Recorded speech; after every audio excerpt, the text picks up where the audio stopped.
Question number 19. The ratio of income of A to that of B is 5:3. A and B saves rupees 1300 and 900 respectively. If the expenses are in the ratio 9:5, then find out their income. जो पिछला question किया था उसी के जैसा यहाँ पे exact same question है, बस वहां पे हमें A का जो एक्सपेंडिचर था वो B के कुछ परसेंटेज में दिया हुआ था, यहाँ पे रेशो दिया हुआ है। तब भी हमने क्या किया था, वहां पे हमने परसेंटेज से रेशो में कन्वर्ट किया था। ठीक है, तो यहां एक स्टेप बढ़ा के दे दिया हमें A B। ठीक है, अब देखो हमें यहां पे सबसे पहले देखो किसकी बात की गई, इनकम की। किसकी बात की गई है, इनकम की। अब इनकम की बात की गई है तो सबसे ऊपर हम लोग क्या लिखते हैं, सबसे ऊपर हम लोग क्या लिखेंगे यहाँ पे, सैलरी, या फिर बोल दें इनकम, है ना, यही लिखेंगे, इनकम है सैलरी। अगर वो एक्सपेंडिचर की बात करता है कि their respective and expenditure are, तो यहाँ पे एक्सपेंडिचर लिख देते हैं हम लोग ऊपर। तो जो ऊपर वाली क्वांटिटी है वही तो हमें फाइंड आउट करनी रहती है ना, तो हमने क्या लिख दिया, इनकम, फिर एक्सपेंडिचर, और यहां सेविंग। सेविंग हमेशा नीचे लिखेंगे हम लोग। सैलरी का रेशियो क्या है, 5:3। एक्सपेंडिचर का रेशियो क्या है, 9:5। एंड देयर सेविंग, सेविंग क्या है, 1300 रुपए। बी के लिए सेविंग क्या है, 900 रुपए। ठीक है, अब देखो यहां पे हमें सेविंग लिखना पड़ेगा रुपीस में, क्योंकि एक यूनिट की वैल्यू यूनिट के बराबर होगी, तो वो यूनिट कौन सी होगी, रुपीस। मतलब एक यूनिट की वैल्यू कितने रुपीस के बराबर, यही निकालेंगे ना हम लोग। अब ऊपर वाले को हम लोग निकालते हैं, ये जो ऊपर वाला है सैलरी, जो ऊपर लिखते हैं इस मेथड से, मल्टीप्लिकेशन वाली मेथड से, क्रॉस मल्टीप्लिकेशन वाली मेथड से अगर हम अननोन को फाइंड आउट करेंगे तो जो ऊपर लिखी होती है वो चीज हमें निकल के आएगी, वही चीज निकल के आएगी। ठीक है, इनकम हमें पूछी गई है, वही निकल के आएगी। अगर एक्सपेंडिचर पूछता तो एक्सपेंडिचर को ऊपर लिख देते हम लोग। ठीक है, बात समझ में आ गई। लेकिन फॉर्मूला चेंज नहीं होता, उस फॉर्मूले का यूज ही नहीं कर रहे हम लोग, उस फॉर्मूले का यूज नहीं कर रहे हैं हम लोग। बात समझ में आ रही है। तो क्या हो जाएगा, देखो यहां पे अगर डिफरेंस देखें तो 5 5 25, 9 3 27, मतलब 27 माइनस 25। 25 माइनस 25 करेंगे नेगेटिव आएगा, इससे अच्छा पॉजिटिव ही लेना है ना हमें। ये अगर 9 9 81, 8100 माइनस कितने रुपए, 13 5 65, 6500, मतलब 2 यूनिट की वैल्यू कितने आएगी, 1600 रुपए, है ना, कितने आएगी, 1600 रुपए। तो एक यूनिट की वैल्यू 800 रुपए, एक यूनिट की वैल्यू कितनी आ जाएगी, 800 रुपए आ जाएगी। बात समझ में आ गई, कितनी आ जाएगी, 800 रुपए। अब हमें क्या निकालना है, देयर रिस्पेक्टिव सैलरी। अब 3 के बारे में बात करें, बी की बात करें तो एक यूनिट की वैल्यू जब 800 है तो 3 यूनिट की वैल्यू 3 इंटू 800 हो जाएगी, मतलब 2400 रुपए। बी की कितनी सैलरी आ गई, 2400 रुपए। कोई और ऑप्शन है क्या, नहीं, इसकी 4000 ही होगी, देख लेते हैं। अब अगर 5 की बात करें हम लोग तो एक यूनिट की वैल्यू 800 है तो 5 की कितनी हो जाएगी, 4000 रुपए। 8 5 40, 400, 4000 रुपीज। ठीक है, तो option number C is correct. अब देखो जो हमने एक्सपेंडिचर की बात की थी, यहां किसकी बात की थी, एक्सपेंडिचर की बात की थी। अगर एक्सपेंडिचर आ जाता तो क्या कर लेते हम लोग, उल्टा कर देते। लेकिन उल्टा कर देते तो तब भी अगर हम फॉर्मूला के थ्रू जाते, अननोन के थ्रू जाते, फॉर्मूले के थ्रू जाते, तब भी हमें क्या करना पड़ता, फॉर्मूला तो हमेशा वही लगेगा, income is equal to expenditure plus saving. ऐसा नहीं होता कि हमने एक्सपेंडिचर ऊपर लिख दिया है तो expenditure equal to income plus saving, ऐसा नहीं होगा। फॉर्मूला जो है वही रहेगा, लेकिन यहाँ पे जो कैलकुलेशन करने का तरीका है वो हमारा अलग हो जाएगा। बस ये डायरेक्ट कर रहे हैं हम लोग, यहाँ पे हम लोग क्या इक्वेशन नहीं बना रहे। जब भी इक्वेशन बनाएंगे फॉर्मूले का यूज करेंगे, कौन सा, इनकम या फिर salary equal to expenditure plus saving. ठीक है, तो यहां से कितनी, एक यूनिट की वैल्यू आ गई। अब वो यहां नहीं रख सकते, यहां ही रखना पड़ेगा, क्योंकि ऊपर वाला टर्म क्या है, सैलरी के लिए, इनकम के लिए। उसी के करस्पॉन्डिंग हमने एक यूनिट की वैल्यू निकाली तो उसकी करस्पॉन्डिंग हमारा क्या आएगा, रिजल्ट आएगा रुपीस में। अब देखो यहां पे ये क्या है, यूनिट है ना, ये तो यहां रुपीस लिखा है क्या, नहीं, ये तो रेशो है। रेशो की कोई क्वांटिटी होती है क्या, नहीं होती है, नहीं होती है ना।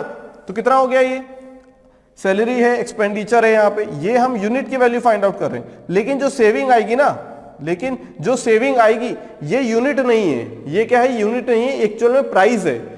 ये क्या है, एक्चुअल में प्राइस है। और ये चारों चीजें क्या है जो रेशो में दी गई होती है वो यूनिट होती है। इतने यूनिट, 5 यूनिट है, यूनिट मतलब क्या हो सकता है, यहाँ पे यूनिट कितनी हो जाए, 10 हो जाए, यहाँ भी 10 यूनिट हो जाए, तो ये 50 और 30 हो जाएगा, उसका रेशियो भी तो 5 यूनिट 3 आएगा ना, 5:3 आएगा। लेकिन एक्चुअल में ये जो आंसर लिखा होता है इसमें हमें क्या लगाना पड़ेगा, रुपीज है तो रुपीज, किलोमीटर है तो किलोमीटर, लीटर है तो लीटर लगाना पड़ेगा। बात समझ में आ गई। लेकिन ये रेशियो है, इनका डिफरेंस लेंगे तो ये यूनिट आएगा, लेकिन यहां पे डिफरेंस लेंगे तो ये रुपीस का यूनिट में मल्टीप्लाई, मान लो 200 रुपए के नोट है, 5 नोट है, तो हम लोग क्या बोलेंगे 200 × 5, कुल मिला के 1000 रुपए हो गए। ऐसा तो नहीं बोलेंगे 1000 है क्या, रुपए है ना, क्योंकि रुपए का मल्टीप्लाई किया 5 बार, 5 नोट है 200 के, तो 1000 रुपए हो गए। बात समझ में आ गई। तो यहाँ यूनिट लिखना इंपॉर्टेंट है, नहीं तो हमारा यूनिट बराबर यूनिट हो जाएगा, तो हमें कोई मतलब ही नहीं है कुछ निकालने से। यहाँ रुपीज में आना चाहिए क्योंकि आंसर हमारा रुपीज में आ रहा है। बात समझ में आ गई है। तो ये किसमें, रुपीज में ही है, लेकिन ये क्या है, रेशियो है, इसलिए ये यूनिट है। क्लियर है बात। Question number 20, the cost of daily ticket of a local train is ₹50 and the monthly cost pass is 1125। If one can buy the monthly pass and travel for 30 days in a month, then one can save। क्या बोला गया है कि अगर आप local train में एक दिन ट्रेवल करते हैं तो उसकी टिकट कितनी है, 50 रुपए। लेकिन अगर आप एक महीने में, अगर 30 दिन है तो 30 दिन तक अगर मंथली ट्रेवल करेंगे तो आपके लगेंगे 1125 रुपए। पास बनेगा एक महीने का, मतलब 30 दिन का पास बनेगा और उसमें आपको देने पड़ेंगे 1125 रुपीज। हमें बताना है कि हम कितना सेव कर पाएंगे। अगर हम मंथली पास बनवा लें तो हम कितना सेव कर पाएंगे, किससे, डेली हम लोग क्या देंगे, 50 रुपए देंगे, ठीक है, और यहाँ पे मंथली हमें कितना देना पड़ेगा, 1125 रुपए। तो हमें बताना कितने रुपए हम बचा पाएंगे। अब देखो करने के दो तरीके हैं, बात परसेंटेज में हो रही है, इसलिए हम या तो एक दिन के लिए कॉस्ट निकाल लें मंथली पास की, या फिर 30 दिन के लिए निकाल लें किसकी, डेली टिकट की। दोनों से करके देख लेते हैं। अगर हम मंथली करके देखें, देखो आंसर सेम आने वाला है, बस करने का तरीका हमारा क्या है, अलग हो जाएगा। एक मंथली में करेंगे हम लोग और एक डे में करेंगे। अगर मंथली की बात करें तो ये जो टिकट है 50 रुपए की, वो 30 दिन की बात कर रहा है, 30 दिन की बात कर रहा है। इसका मतलब क्या है कि 30 दिन के लिए हर एक दिन वो 50-50 रुपए देगा, तो कितने रुपए देगा वो, डेली वेजेस, डेली के हिसाब से। डेली अगर वो ट्रेवल कितना रुपए देगा, 50 रुपए, 50 रुपए, तो 30 डेज के कितने हो जाएंगे, 30 डेज के कितने रुपए हो जाएंगे, 30 × 50 कितने रुपए हो जाएंगे, ये 1500 रुपए। अगर वो बिना पास बनवाए अगर ट्रेवल करे 30 दिन तक तो 1500 रुपए लगेंगे। अगर वो पास बनवाता है तो वो भी 30 दिन का ही है, 30 दिन का पास है ना, वो भी तो 30 दिन का है, 30 दिन का है तभी तो हमने 30 दिन के लिए लिखा है, नहीं तो ये 31 दिन होते तो हम लोग यहाँ 31 से मल्टीप्लाई कर देते, 31 दिन के लिए करते हैं। सेम ही क्वांटिटी में कंपेयर करना है। एक दिन की बात करें तो दोनों एक दिन में कन्वर्ट करो, अगर दोनों को 30 दिन की बात करें तो दोनों को 30 दिन में कन्वर्ट कर लो। मंथली पास 30 डेज के लिए कितना रुपए, 1125 रुपए। बात समझ में आ गई। अब डिफरेंस क्या है, कितना रुपए हम बचा लेंगे, कितने रुपए बचा लेंगे। तो यहां पे देखो परसेंटेज चेंज निकालें, अगर हम परसेंटेज चेंज निकालें तो किससे, बेस क्या है, सेव कर रहे हैं, मतलब पहले कितना था, 1125 था, है ना, सेव कर रहे हैं मतलब कितना, if one can buy the monthly pass and travel for 30 days in a month then one can save. अब किससे सेव कर रहा है वो, बेस क्या रहेगा हमारा, बेस क्या रहेगा यहाँ पे 30, ये 1500 रहेगा बेस, बेस क्या रहेगा 1500, बेस क्या रहेगा 1500 रहेगा। क्यों 1500 रहेगा यहाँ पे, क्योंकि हम पहले ट्रेवल इससे करने वाले थे, लेकिन बाद में हमने पास बनवा लिया, बाद में पास बनवा लिया, तो बेस क्या हो गया, ये 1500 रुपए हो गया, माइनस 1125 डिवाइडेड बाय बेस क्या हम लोगों का,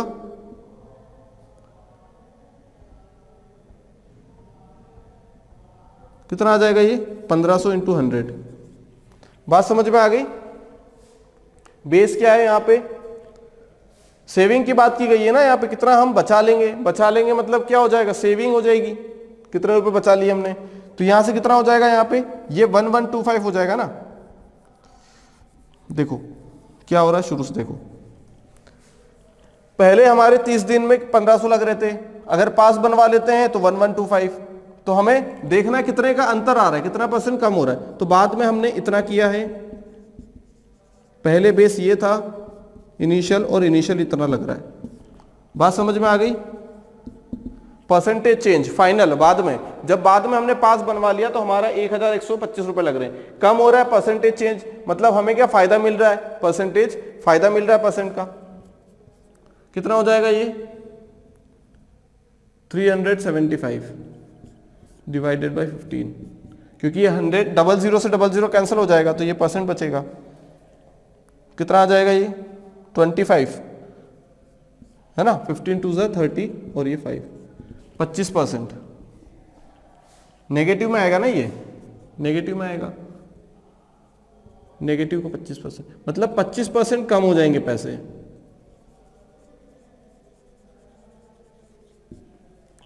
डिक्रीमेंट इन मनी, 25% कमी हो जाएगी पैसे में, या फिर क्या बोल सकते हैं सेविंग हो जाएगी।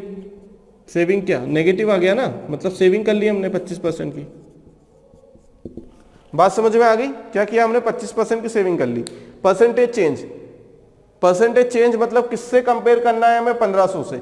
अगर हमारे 1500 लग रहे थे पहले तो उसके मुताबिक हमने कितना परसेंट बचा लिया, कितने परसेंट पैसे बचा लिए। तो बाद में कितना लग रहा है, पास बनवाने के बाद 1125, पहले 1500 लग रहा था, पहले के मुकाबले तो हम लोग क्या करेंगे, कंपेयर करेंगे ना बेस से, तो बेस ये हो गया। तो यहां से आंसर कितना आ जाएगा हमारा 25%। ये तो हमने किस में किया है, ये हमने मंथली के हिसाब से किया है। मंथली में डेली अगर 50 लग रहे हैं तो मंथली में कन्वर्ट कर लिया 1500 लगेंगे। अब हम किस में करते हैं, डेली के हिसाब से, डेली के हिसाब से करते हैं। अब हम दोनों से देखो, अगर परसेंटेज की बात आ जाती है तो हम चाहे क्या कर लें, डे के हिसाब से चलें या मंथ के हिसाब से या ईयर के हिसाब से, हमारा आंसर सेम आएगा क्योंकि परसेंटेज में है। क्योंकि यहाँ पे एग्जैक्ट आंसर हमसे नहीं पूछा गया है कि कितने रुपीस बचा लेंगे, सिर्फ हमसे पूछा गया है कि कितना परसेंट बचा लेंगे। अगर रुपीस की बात आ जाती तो वहां पे हम लिखते कि एक दिन में इतना बचा पा रहा है, एक मंथ में इतना बचा पा रहा है, स्पेसिफाई करना पड़ता। ठीक है, अब यहां डे के हिसाब से अगर सॉल्व करें हम लोग तो यहां पे जो डे के हिसाब से है, डेली कितने रुपए लग रहे हैं उसके, 50 रुपए है ना। अब जो पास बनवा लेगा, पास में 30 दिन के कितने लग रहे हैं, 30 दिन के कितने लग रहे हैं पास में, 1125 रुपए। तो एक दिन के कितने लगेंगे पास के हिसाब से, 1125 डिवाइडेड बाय 30। कैंसिल होगा क्या 3 से, 5 + 2 7 + 2 9, हाँ हो जाएगा क्योंकि सम ऑफ डिविजिबल है 9 से। कितना आ जाएगा ये 375 37.5, मतलब एक दिन का कितना लगेगा 37.5%, सॉरी रुपीस, 37.5 रुपीस। बात समझ में आ गई? एक दिन का 50 लग रहा है, एक दिन का इसमें 37.5 लग रहा है। तो यहां पे हम 50 अगर 100 में कन्वर्ट कर ले तो ये कितना हो जाएगा, ये हो जाएगा 100 और ये हो जाएगा कितना 20, ये हो जाएगा 75। इसमें 2 दिन के 100 रुपए लग रहे हैं, इसमें 2 दिन के 75 लग रहे हैं। कितना परसेंट बचा लिया, 25% है ना। 100 के मुकाबले 75 क्या है, 75%, 75 रुपीज मान लो, तो बच कितना रहा है 25 रुपए, मतलब 25% 100 के ऊपर। या फिर ऐसा करना हो तो डे के हिसाब से देखो, तो परसेंटेज चेंज देखना है। बाद में कितना हो रहा है हमारा 37.5 रुपए लग रहे हैं जब हमने पास बनवा लिया। पास के मुकाबले हमें कितना फायदा मिल रहा है ये तो बोला गया है, तो क्या हो गया है डेली के हिसाब से 50 रुपए। किससे कंपेयर करना है, बेस से कंपेयर करेंगे ना हमेशा। इनिशियल जो पहले क्या था, लोकल ट्रेन से जा रहे तो 50 रुपए दे रहे थे, बाद में हमने मंथली पास बनवाया तभी तो हमें बचत हुई ना, पास बनवाने के बाद ही बचत हुई। तो पहले मतलब हम लोग काय में जा रहे थे, मंथली डेली के हिसाब से जा रहे थे 50 रुपए देके। ये कितना हो जाएगा -12.5 इंटू 100, ये हो जाएगा 2। तो 12.5 इंटू 2 मतलब 25%। ये नेगेटिव का आएगा, इसका मतलब क्या है 25% की सेविंग हो गई। 25% पैसा कम लग रहा है, मतलब 25% हमने सेव कर लिया है। बात समझ में आ गई, क्लियर है? कितना आएगा answer 25%। Question number 21, Sudha decided to donate 12% of her monthly income to an orphanage. On the day of donation, she changed her mind and donate a sum of rupees 4,800, which was equal to 80% of what she had decided to donate earlier. What is the 27% of her monthly income? 27% किसका, monthly income हमें बतानी है। अगर monthly income पता लग गई तो 27% तो निकाल लेंगे आसानी से। ठीक है, मान लेते हैं उसकी इनकम क्या है,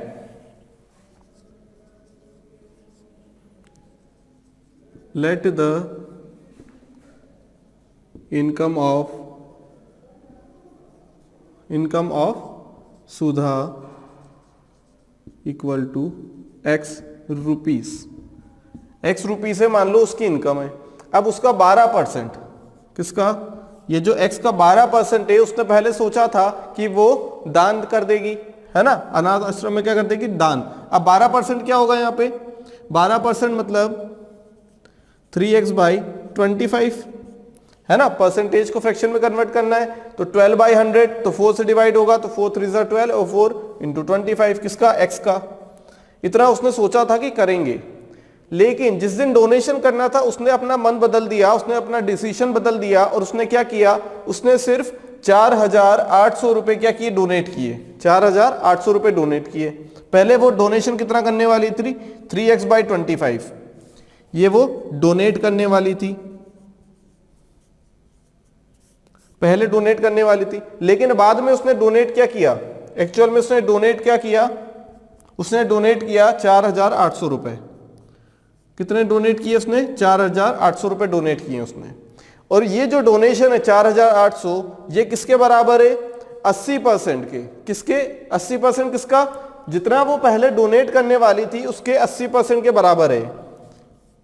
ये डोनेट करने वाली थी पहले, इसका 80% मतलब 4/5, 80% इसका कितना हो जाएगा, 4/5 हो जाएगा, नहीं हो जाएगा, 80% मतलब 4/5 हो जाएगा। ये बात समझ में आ गई। क्वेश्चन में क्या बोला गया है, बोला गया है कि सुधा की जो इनकम थी उसका 12% मतलब 3x/25, x का 12% 3x/25 होगा, इसका 12% वो क्या करने वाली है, डोनेट करने वाली है, ठीक है। लेकिन क्या हुआ, जिस दिन डोनेशन करने वाली थी उस दिन उसने सिर्फ 4,800 रुपए डोनेट किए। कितना, 4,800 रुपए। अब ये 4,800 किसके बराबर है, 80% के। 80% मतलब ये क्या है, 80%। किसका 80%, जितना वो पुराना डोनेट करने वाली थी उसका 80% क्या है, 4,800 रुपए। हमें बताना है कि what is 27% of monthly income. कैसे करेंगे, देखो हमने लिखा 3 × 4, अलग अलग लिख लिया, 25 × 5, ये चीज किसके बराबर है, 4,800 के। अब हमसे क्या बोला गया है, 27%। क्या बोला गया है, 27%। इसका 27% हमें फाइंड आउट करना है, किसका, एक्स का, है ना। या तो एक्स की वैल्यू पहले फाइंड आउट कर लें, उसके बाद 27/x कर दें, या फिर डायरेक्ट यहीं से कर लें, एक्स को बाहर निकाल के। जब LHS में किया है मल्टीप्लीकेशन तो RHS में भी करना पड़ेगा, नहीं करना पड़ेगा, बिल्कुल करना पड़ेगा। मतलब सिर्फ इसकी वैल्यू निकाल लो, सिर्फ इसकी वैल्यू निकालो। अब इसकी वैल्यू कैसे निकालेगी, ये 00 से 00 कैंसिल, ये बचेगा 48 × 27 इंटू ये कितना हो जाएगा, 25 × 5 डिवाइडेड बाय 3 × 4, 3 × 4। बात समझ में आ गई, इतना आ जाएगा। अब इसकी वैल्यू निकालनी है हमें, ये चीज हो जाएगी। अब ये कितना होगा, 3 × 9 और ये हो जाएगा 12। बात क्लियर है। 12 5 से कितना हो जाएगा, 60 और 25 × 9 225, कितना हो जाएगा, 225। ये रुपीस है, ठीक है, क्या है, रुपीस। अब 225 × 6 कितना होगा, 1200, 1200 हो जाएगा ये, और 25 × 6 150, 1350, और एक जीरो ऑलरेडी है, कितना आ जाएगा, 13,500 रुपए। कितना आ जाएगा, 13,500 रुपए। देखो यहां पे डायरेक्ट हमने क्या किया है, 27/x का मल्टीप्लीकेशन इसलिए कर दिया क्योंकि हमें इसी की वैल्यू फाइंड आउट करनी थी, x का। या तो हम लोग क्या करते, पहले x की वैल्यू फाइंड आउट कर लेते, फिर उसमें 27/100 का मल्टीप्लाई कर देते। इससे अच्छा डायरेक्ट हमने एक ही इक्वेशन में सारी चीजें क्लियर कर ली। 12% बोला था, ये है 12%, है ना, 12%। अब 12% का 80% 4,800 के बराबर। लेकिन हमसे ये नहीं पूछा गया, हमसे पूछा गया 27%, तो हमने दोनों साइड 27/100 का मल्टीप्लाई कर दिया, यहां भी कर दिया, तो आंसर निकल के आ जाएगा। 27/100 इंटू एक्स की वैल्यू फाइंड आउट करनी है हमें, इनकम नहीं चाहिए, 27% ऑफ द मंथली इनकम चाहिए, तो ये आ जाएगा। ऐसा नहीं करना कि यहां से एक्स की वैल्यू निकाल लो, फिर यहां से एक्स की वैल्यू नहीं निकालना। अगर एक्स की वैल्यू निकाल भी ली तो वापस से 27/100 का मल्टीप्लाई करना पड़ेगा। जब हमने ये चीज कर ली है, जब हमें ये चीज करनी ही नहीं थी बाद में दो बार, तो हमने इसलिए तो मल्टीप्लाई किया 27/100 का, नहीं तो हम लोग क्या करते, पहले एक्स की वैल्यू फाइंड आउट करते। क्लियर है? तो यहां से डायरेक्ट हमें क्लियर जो जो कैंसल आउट होगा अपने आप होते जाएगा, हमें इसकी वैल्यू चाहिए, हमें इस चीज की वैल्यू चाहिए। अगर ये 27/100 का मल्टीप्लाई नहीं करते तो x की वैल्यू निकालते, जो वैल्यू आती है उसमें 27/100 का मल्टीप्लाई करते, तो जो वैल्यू आती उसमें 27/100 का मल्टीप्लाई कर देते, तो आंसर निकल के आ जाता।